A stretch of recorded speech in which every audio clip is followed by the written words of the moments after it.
இன்றைக்கு மாலை 3:16 சஷ்டி திதி ஆரம்பம். வளர்பிறை சஷ்டி.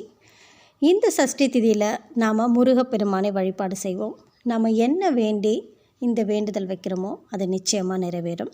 தொடர்ந்து 6 வாரம் அல்லது 9 வாரம் வளர்பிறை சஷ்டி, தேய்பிறை சஷ்டி எதுவாக இருந்தாலும் இந்த சஷ்டி திதியில் நாம் வெற்றிலை தீபம் ஏற்றி வழிபாடு செய்தால் நிச்சயமாக நம் வேண்டுதல் நிறைவேறும். இன்றைக்கி நாம் இதை தவறாமல் செய்யணும். இன்று மாலை 6-7 பொதுவாக நாம் செவ்வாய்க்கிழமை செவ்வாய் உரையில் தீபம் ஏற்றுவோம் இல்லைங்களா? அதே போல் தான் இன்றைக்கி வெள்ளிக்கிழமை மாலை 6-7 இந்த நேரத்தை தவற விடாதீங்க.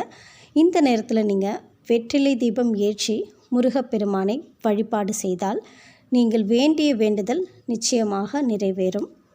அதேபோல் முருகப்பெருமானின் பதிகத்தை பாராயணம் செய்ய வேண்டும்.